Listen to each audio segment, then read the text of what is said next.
a gente aqui, o que eu estou apresentando hoje, é fruto da qualificação que eu fiz e foi apresentada em agosto. E aí, citando Wittgenstein, né, como linguagem, né, linguagem como forma de ação, o que a gente buscou ver?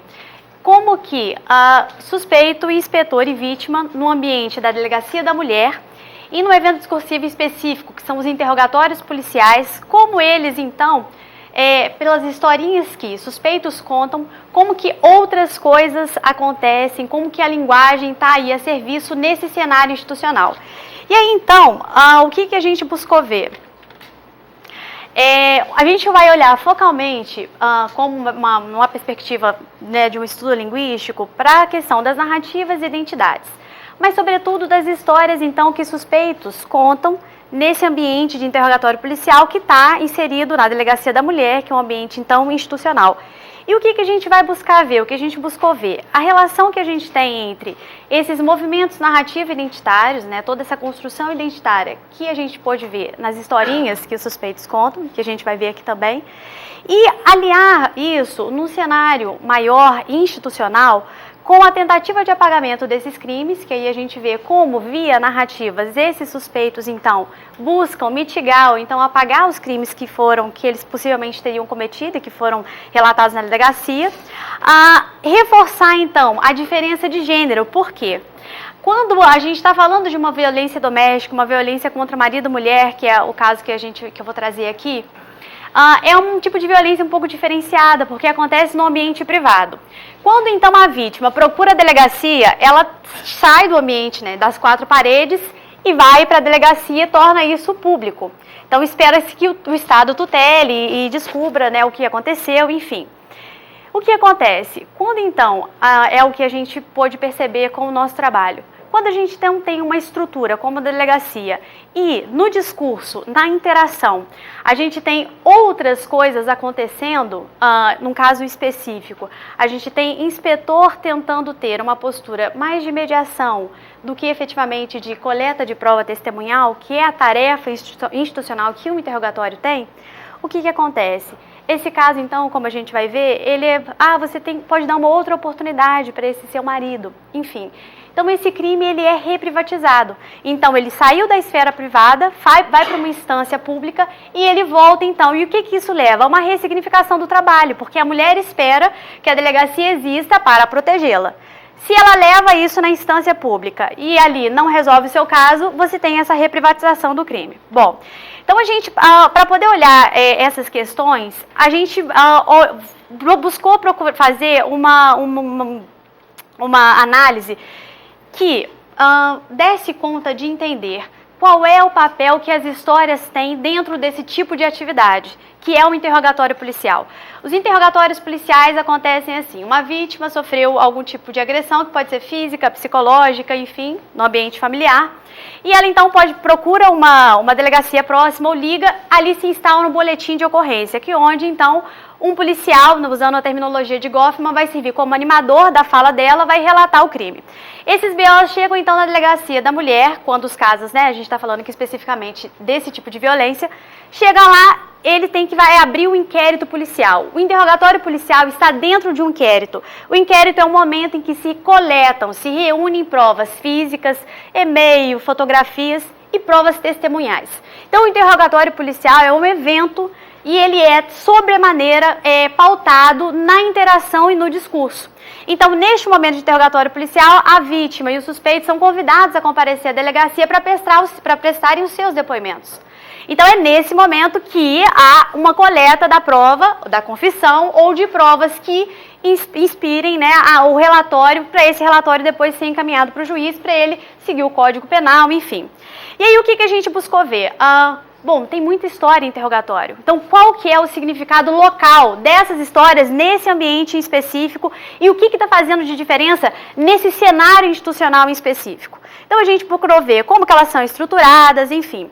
E mais focalmente, o que a gente vai tentar conversar hoje a respeito é como que o suspeito, aqui eu vou trazer um caso apenas, como que o suspeito, Pedro, na história que ele conta, em resposta a alguma pergunta do inspetor, como ele constrói ou desconstrói, né, desqualifica a identidade de mãe e de esposa da vítima, para então com atributos, né, que são vistos de forma negativa na nossa sociedade. E como ele, em contraponto, se constrói a si mesmo com atributos que são aprovados socialmente para um pai e para um marido, e como que isso converge para o trabalho que deve ser, como que isso influencia no trabalho que deve ser feito na delegacia. E a gente também vai ver como então o inspetor conduz, né, o depois, né, bem na questão sequencial. Então, como categoria analítica, além da questão das narrativas da identidade, a gente buscou seguir um viés da questão das marcas avaliativas, olhando mais focalmente a avaliação interna, a terminologia de Labov, que ele está ali contando a historinha, e no fluxo da narrativa dele, ele faz uma avaliação.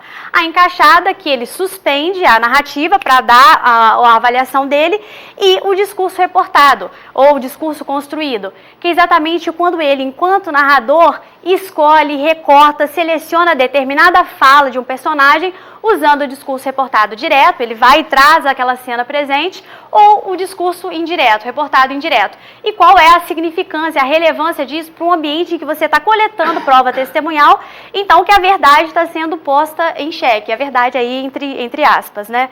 Então esses foram os pontos que a gente buscou no nosso trabalho.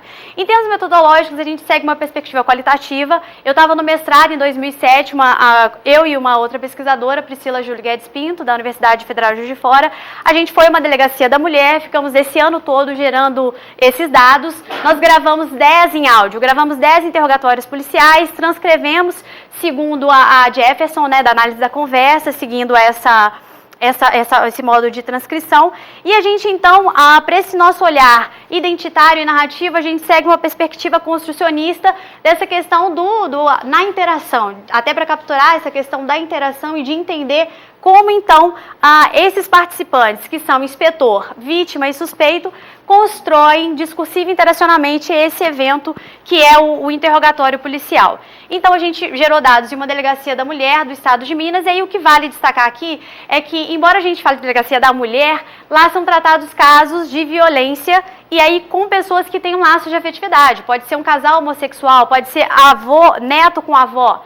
Então, a partir de 2006, tem uma lei, a Lei Maria da Penha, é a lei que essa delegacia segue para tipificar, para seguir o Código Penal depois, para imputar mais penas. Eu estou dizendo isso porque até 2006, quem cometia esses crimes, né, o agressor, ele não era preso. Ele pagava só as cestas básicas, fazia algum trabalho voluntário. Então, a partir de 2006, entendam como todo um cenário, até em questão de direitos humanos, foi movimentado para que a violência doméstica realmente fosse colocada em pauta e na tentativa de que realmente a pena, né, o sistema jurídico realmente dê conta de tratar isso de uma forma mais...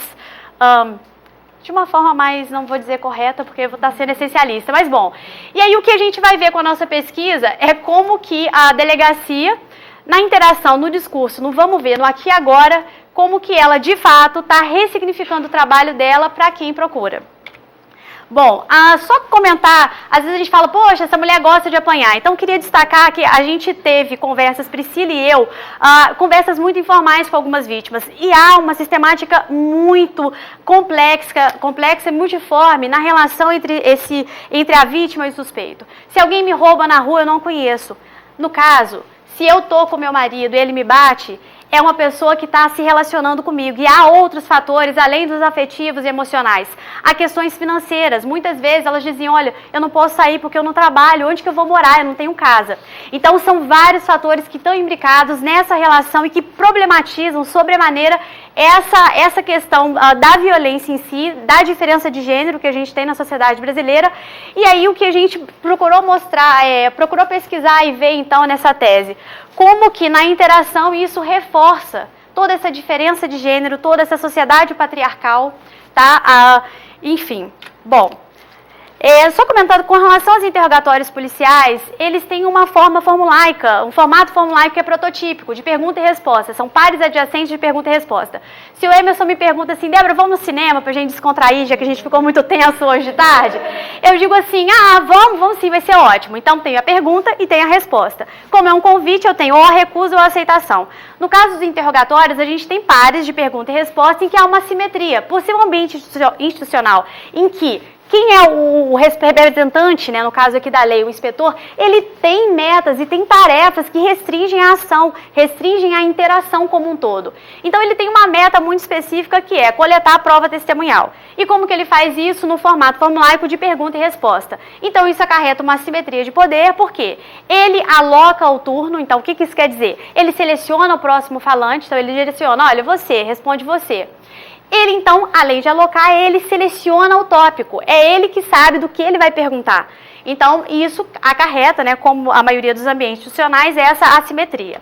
Bom, dito isso, comentar com relação às narrativas, que o nosso entendimento, sobretudo aqui, nessa nossa perspectiva de olhar as narrativas e a relevância das narrativas dentro desse ambiente, desse contexto em específico, é nos atentar para a seguinte questão.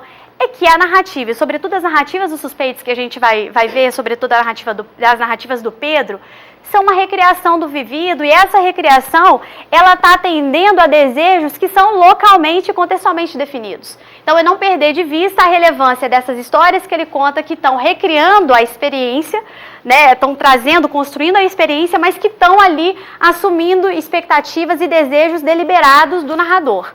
Bom, para além disso, a gente então está adotando essa perspectiva de identidade como aquela que é construída de forma estratégica e posicional. E ela é, no discurso e na prática, ela é construída. Então, a gente, remetendo a Goffman, pensando na construção identitária como um ato performativo, em que aquele narrador está performatizando, então, com uma intenção muito focada na interação em que ele estiver, mas que ele carrega toda a característica pessoal, afetiva, todo o processo histórico, político, enfim. E aí, então, essa questão de analisar a narrativa e identidade, né, como algo tão imbrincado, isso já está, há vários autores que já estudam essa relação. E exatamente por quê? Quando você está nessa dinâmica de contar uma historinha, de relatar algo que tem acontecido, identidades vão surgindo. E aí o que nos interessa aqui é mostrar como que esse narrador está se construindo moral e ideologicamente em cima dessas historinhas que ele está contando. Como ele está apresentando a si mesmo, como que ele está apresentando, construindo o outro. Bom, tá joia, obrigada. Com relação à avaliação e identidade, a gente está trazendo, então, a avaliação, porque exatamente quando você está contando uma historinha, o Emerson, nos relatos dele, colocou algumas avaliações, a gente aqui vai olhar para as avaliações exatamente porque quando você avalia, você focaliza aquilo dentro da história de uma cena, de uma ação específica, o que você acha de mais importante. E é uma forma interessante de a gente poder ver, com relação à construção identitária, o que em específico eu estou querendo fazer de recorte para mostrar um eu, para mostrar esse outro. A questão do discurso reportado, que é também usado na narrativa como uma marca avaliativa, o que nos interessa aqui é exatamente como que o narrador recorta, edita e seleciona certa fala e certo personagem, tá? E no nosso caso, trazendo para o interrogatório policial, qual é o poder que um recurso reportado tem. Ele lembra tanto da cena que ele sabe até reproduzir fielmente a fala. Então, entrando nos dados, na análise dos dados em específico. Estou trazendo o interrogatório, a gente colocou um título de agressão física do marido contra a esposa, conta então a Vilma, que é a vítima, essa esposa, ela sofreu uma agressão física, fez exame de corpo de delito, estava com roxo, enfim. Esse é o momento do interrogatório em que já aconteceu a leitura do BO, então tem sempre a leitura do BO, identifica as partes, aí tem até a minha tese a dissertação de mestrado tratou disso, das partes específicas do interrogatório. Bom, nesse momento a leitura do BO já foi feita e aqui eu vou ler rapidamente e depois a gente faz pequenos comentários. Então aqui a gente tem o inspetor e o suspeito conversando, né, nessa interação. O que está acontecendo lá para estar gerando tanto atrito assim? É o seguinte, no dia que houve isso aí, semana passada, eu cheguei por volta de 4h30 do meu serviço, aí estava minha filha e uma sobrinha minha, aí perguntei para ela, cadê sua mãe? Aí ela falou assim, a mãe está lá no colégio, foi numa reunião da escola. Eu falei, tá bom. Aí ela falou para mim, Pedrinho, o diretor falou assim que as nossas 2 crianças vão precisar de psicólogo. Aí eu falei, Vilma, psicólogo das crianças é você mesmo. Você vai ensinar um dever à menina, você não tem paciência, entendeu? A menina pega para fazer o dever, erra, você bate. Então não é assim. É só você maneirar o jeito de lidar com a menina que ela vai melhorar, tanto na escola quanto no jeito de agir. Aí ela ficou brava, me ofendendo com palavras e coisa e tal, passou, aí daí a pouco, eu falei assim, você foi no seu pai hoje? Ela falou, fui, não te devo satisfação, filho de uma puta, com perdão da palavra, filho de uma égua, não te devo satisfação. Aí foi lá dentro, perguntou pra essa sobrinha minha, entendeu? Perguntou, aí a minha sobrinha falou, não fui eu que falei pra ele que a senhora foi no vô, não. Aí foi e perguntou minha filha. Aí minha filha falou, fui eu, mãe. Aí ela falou, minha filha, o dia que você falar pra esse filho da puta aonde eu fui, você vai apanhar que eu não devo satisfação da minha vida pra esse filho da puta. Então o que a gente tem aqui? Só marcando rapidamente, o primeiro ponto que eu destaquei na linha 12 é para mostrar para vocês essa questão da adjacência, né? Adjacência na sequência. Então, pergunta e resposta, alocação do turno, o inspetor seleciona o suspeito, enfim. E aí, o que eu depois quis centralizar meu pensamento aqui? O que a gente tem aqui? Discurso reportado, até selecionei o verbo de Kendi aqui na linha 27, eu falei, e ele traz o discurso reportado, não só da esposa, vítima, mas também da filha. E o que é interessante a gente notar aqui? Ele usa a avaliação do tipo interna, usando, por exemplo, da semântica de palavras como na linha 35. Ficou brava, a própria semântica de bravo. E mais, a semântica do verbo ofendendo. É a forma como ele avalia. Ele não recebeu qualquer palavra e ele não selecionou qualquer verbo ao contar a sua história, ao relatar para o inspetor. A gente tem também a avaliação externa, com perdão da palavra. Então, ele está contando a narrativa, ele sai da narrativa, olha, com perdão da palavra, né? Então, ele volta para o evento narrado, né? Ele está no evento narrativo, volta para o evento narrado e diz, olha, com perdão da palavra. Então, além disso, né, dessas questões que a gente falou, o que a gente tem aqui? A associação de atributos que são considerados na sociedade brasileira como negativos para uma identidade de mãe. É uma mãe que bate, é uma mãe que não tem compreensão. E aí, a gente tem, além disso, no próprio discurso reportado que ele traz aqui, a própria forma abrupta como a mulher, então, trata a filha, né? E é uma forma de atribuição, né, negativa para ela. O segundo fragmento que a gente está trazendo aqui, deixa eu perguntar um negócio para o senhor. E aí ela me agrediu, entendeu? Agrediu o senhor, como? Simplesmente, ela veio de empurrão em cima de mim e eu simplesmente empurrei ela. Vou pergunta simples para eu entender. O senhor ameaça ela? Nunca ameacei. Aqui, o empurrão, eu puxei um braço. Sim, tem 8 dias que ele me empurrou, é a vítima, né? Aqui, ou será que eu não bati para poder mostrar mais para o senhor hoje? Tudo bem. O senhor já registrou alguma ocorrência em desfavor dela? O senhor, eu registrei uma vez. Quanto tempo tem isso? Rapaz, eu nem me lembro de cabeça. Só que é o seguinte, no dia que eu peguei o número da ocorrência, no dia que eu fiz, não vim entregar a ocorrência, entendeu? Mas ela já fez umas 2 ou 3 que eu nem lembro. A gente vive junto já há 10 anos, entendeu? É como se diz, o meu casamento já vem ruim já desde tempos atrás. Ela se separou de mim umas 10 vezes, dentro desses 10 anos, toda separação é ela que quer. Eu venho relevando pelos filhos, porque eu gosto muito dela, mas eu amo meus filhos, entendeu? Então vamos levando. Não sabia dessa, não. Deixa ele falar, toda vez a senhora interrompe, deixa ele falar um pouquinho, daqui a pouco a senhora já fala de novo. Mas não adianta aqui a gente ficar tentando falar um mais alto que o outro, deixa ele falar um pouquinho, espera só um minutinho. Eu sou uma pessoa que o senhor pode ir lá, entendeu? Procurar saber da comunidade. Já fui. Eu saio cedo, chego por volta de 4, 5 horas. O dia que eu carrego o caminhão, eu não tenho horário para chegar. Então eu chego, quero tomar meu banho, quero descansar. Ela é um tormento. Já deu para você perceber que ela é agitada. Eu sou calmo. Eu sou tranquilo. Por isso que nós vamos vivendo até hoje, entendeu? Porque eu relevo muita coisa. Tô relevando pelos filhos, entendeu? Porque eu quis. Então aqui o que é interessante? De fato, ela estava com uma agressão. O exame de corpo de delito tinha sido feito. E dentro da esfera jurídica, quando você tem um crime, você tem que olhar 2 pontos. Se teve intenção, ou seja, o dolo, se a pessoa realmente sabia que aquela ação podia levar finalmente ao crime, ou se não, se é culposo, se não teve intenção. No caso aqui, a gente infere que ele tem uma expertise internacional muito boa e de se posicionar dentro desse evento discursivo em específico. Ele então busca colocar o crime no eixo da ação-reação. Porque se ele está só reagindo em legítima defesa, esse crime, com certeza, ele é muito menor por estar agindo em legítima defesa. Bom, aqui o meu tempo já está esgotado.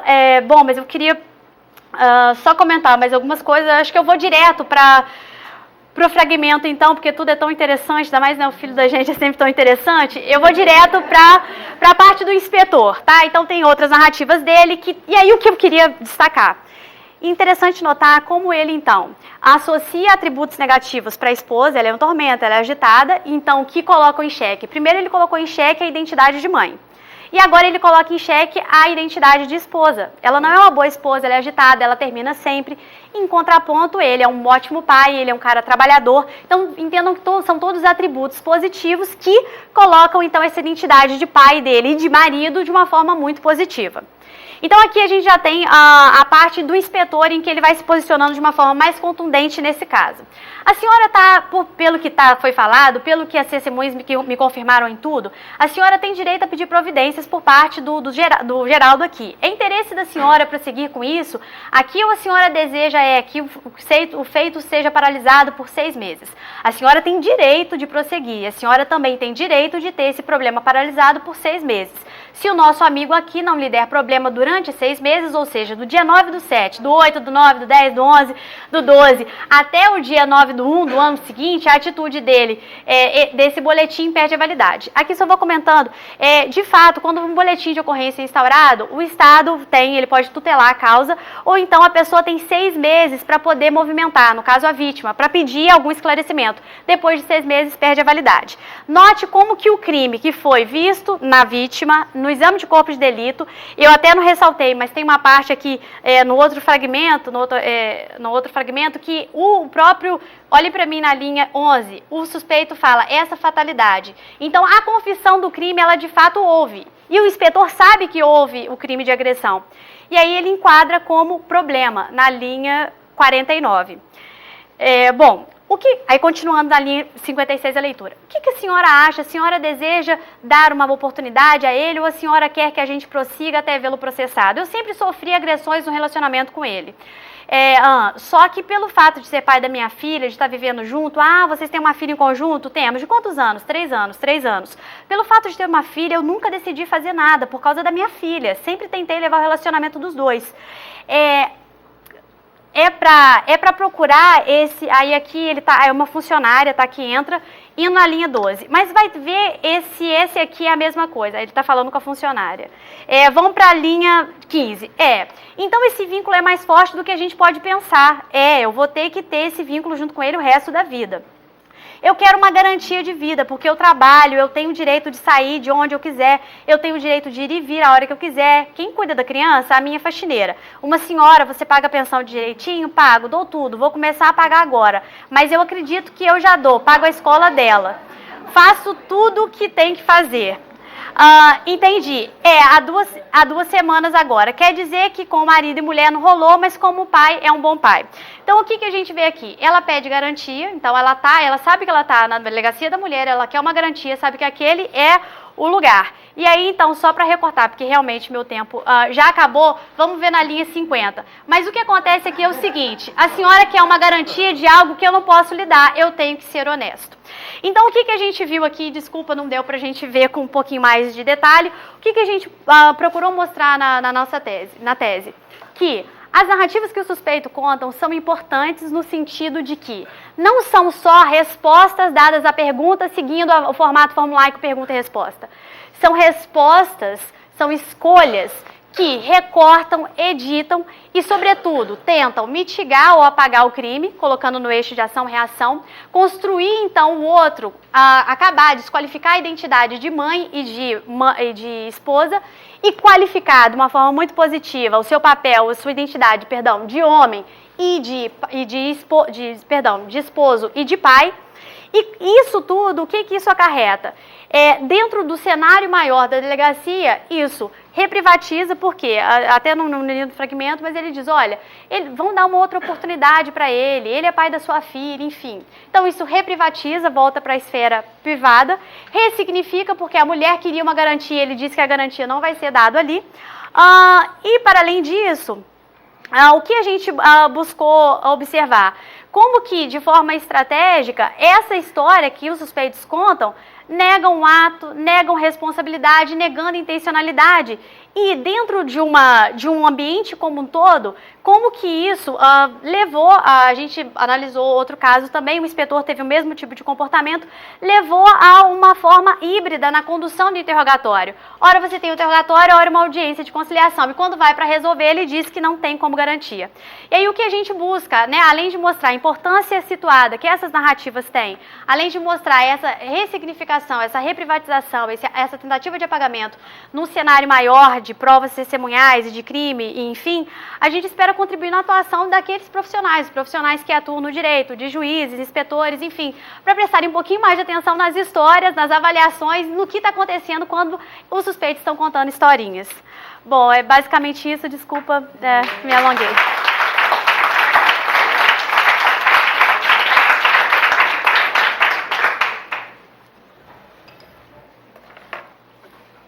Então, Débora, seus dados são... Só um tempinho.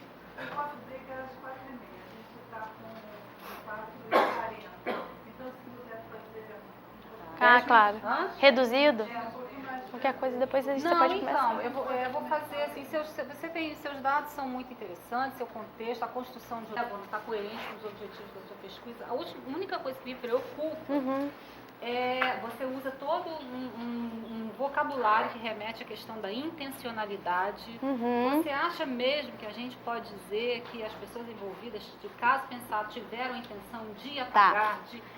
Eu acho que, assim, não é o caso, né? Então, todo assim, um viés muito determinista, busca colocar deliberadamente, posicionamentos deliberados do narrador.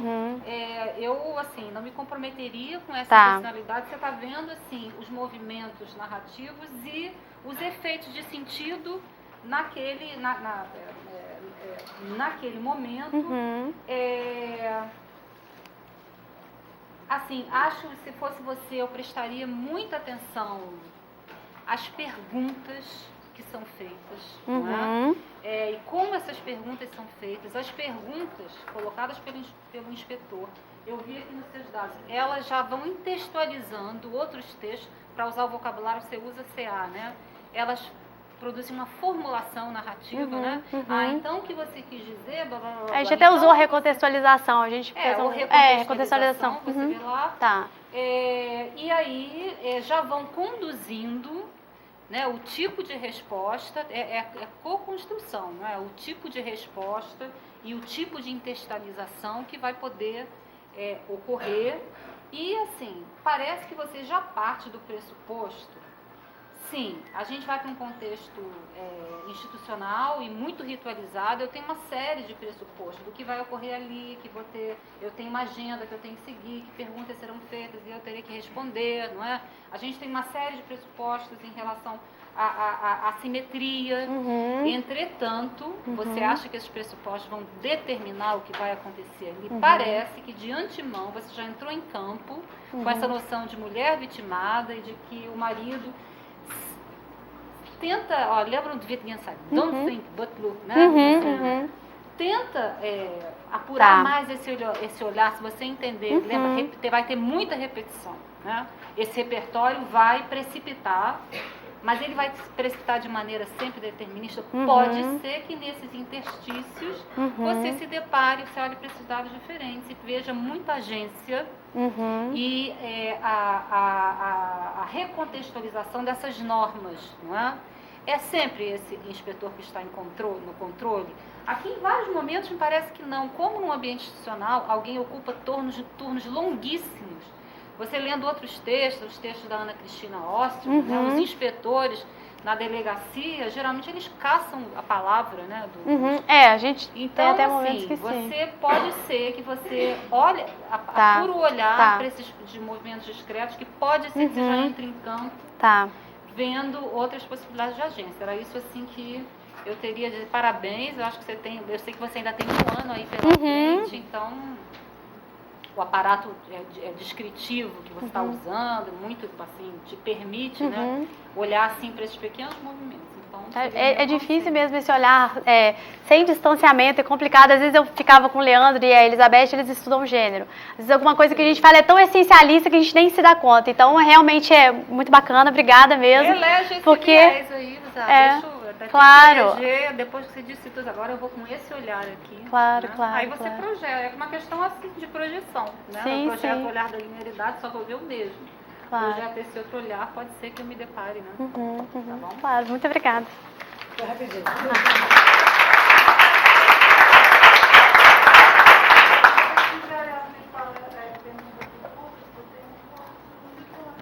Ah, é que eu conheço. Então vamos.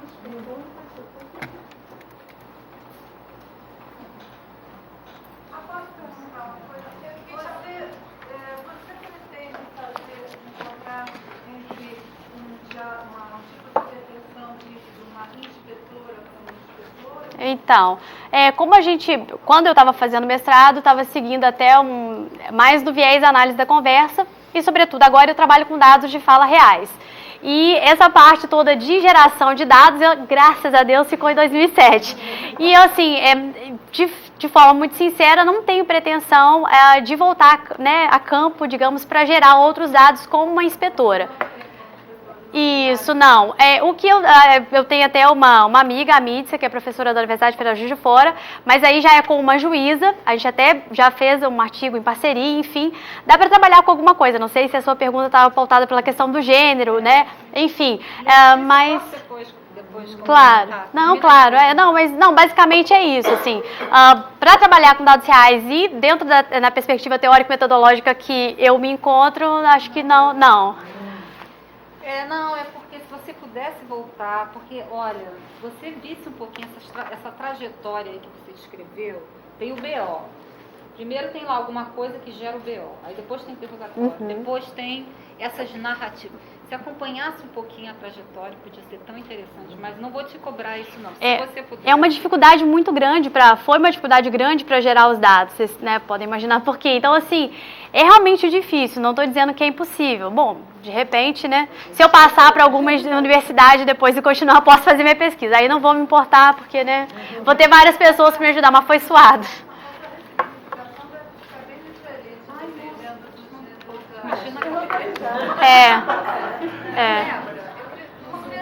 Claro.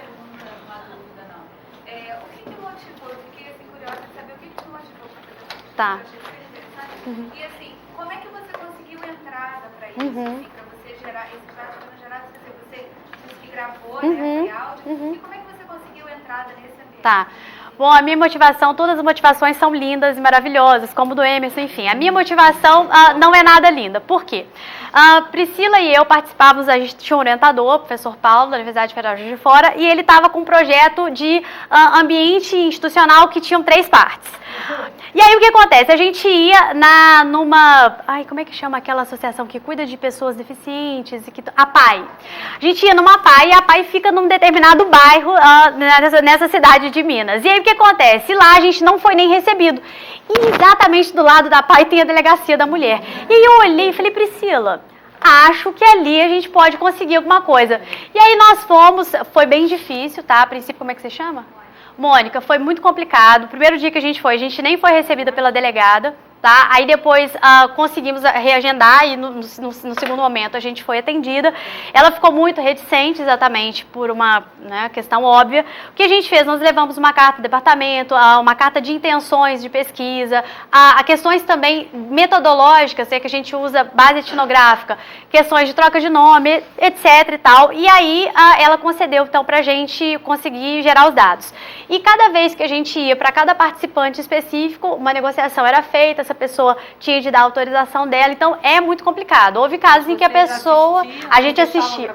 Isso. Como observador, não participante, mas a gente estava ali, assistia, a gente fez notas de campo no sentido de descrever o ambiente da sala, alguém entrou, alguém saiu, coçou, algo que fosse, que a gente, né, enquanto pesquisador, a gente tem sempre o nosso olhar, não tem, nesse distanciamento não tem muito. Então, o que a gente achasse relevante, a gente inseria, colocava nessas notas de campo. Mas é algo um pouco trabalhoso, um pouco difícil, assim, né?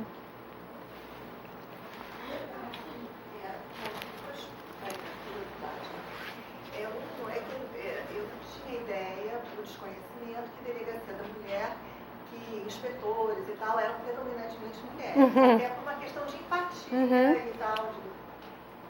Então isso não acontece. Não, a Ana Cristina tem um trabalho interessantíssimo em que ela confronta o CIV, que é um centro de apoio à mulher, e aí, sobretudo, todas são mulheres, aí você tem assistente social, psicóloga, e a delegacia, não. Por exemplo, a delegada era mulher, mas era mulher assim, só porque era mulher. Mas quem atuava... Porque era... Olha só, porque ela era uma delegada e era do sexo feminino, ela foi colocada na delegacia da mulher, mas ela não tinha nenhuma preparação, nem estava predisposta ela não estava predisposta a desempenhar nenhum tipo de atividade diferenciada para olhar para gênero, para mulher. Desculpa, né? Me expressei mal, mas ficou entendido. Então, assim, na delegacia não tem. Nessa instância pública... É uma delegacia. E é uma delegacia civil. Recebe também. Não, há uma separação. Você tem uma delegacia civil maior e tem um braço, que é a delegacia da mulher. Então pode ser delegacia de defesa da mulher, delegacia de repressão a crimes contra a mulher. Então várias cidades maiores de cada estado têm de ter, se tiverem muitos crimes, né, muitas violências, né, acontecendo. Então era um braço, mas era um espaço físico pequeno, era até... né, ficava numa parte anexa à delegacia civil maior, mas era especificamente só ela. Mas não tem, infelizmente não tem. É uma diferença, né, até tem o trabalho da Ana Cristina, que é bem interessante, como que na interação e no discurso isso realmente faz diferença. Assim, né? Não por ser mulher, não estou querendo cair aqui no essencialismo, né? Mas mais no sentido de que há uma preparação, você tem psicólogas... sensibilidade para tratar esses... Envolvida numa Isso. Até para compreender melhor, mas não é mais empatia. Não é o caso. E a outra coisa, assim, se nessa observação foi levado em conta também a atitude, a postura corporal, assim, porque às vezes até uma postura de braço cruzado, um jeito assim, pode intimidar, não é? A vítima ou não, ou favorecer um ou outro, né? Não é só pela palavra, pelo encorajamento verbal, mas até pela postura. Claro. Né? Infelizmente, esses dados paralinguísticos foram perdidos exatamente porque a nossa gravação foi só em áudio. Até porque acho que a gente não conseguiria filmar aquelas pessoas. A gente não anotou nas nossas notas de campo, nem Priscila nem eu, muitas informações de gestual corporal. Até porque a gente tinha uma dificuldade muito grande de ficar encarando as pessoas. Mas é sempre uma postura muito fechada do homem, ele sabe que está no ambiente, dos suspeitos em específico, aí não sei se eu estou sendo especialista de novo. Não, olha só. Agora eu vou ficar, mas foi ótimo. Mas não é isso, lembra lá do estudo da Ana, a questão de gênero não determina o que vai acontecer. Claro. Ela mostra que as mulheres, que aparentemente seriam mais compreensíveis, naquele contexto são as piores, né? Fazem um trabalho que vai na contramão dos interesses. Sim. Mas por quê? Mas algumas coisas são um pouquinho melhores, assim, por exemplo, a finalização, né, nesse do CIV, eu não sei se a gente está falando do mesmo. Não, é só assim, a questão de gênero não vai determinar. O fato, assim, a gente entra com uma série de pressupostos, mas não se prende nisso, porque aí você vai sair vendo determinismo e tudo quanto é canto. Tá. Então, acabou. Muito obrigada.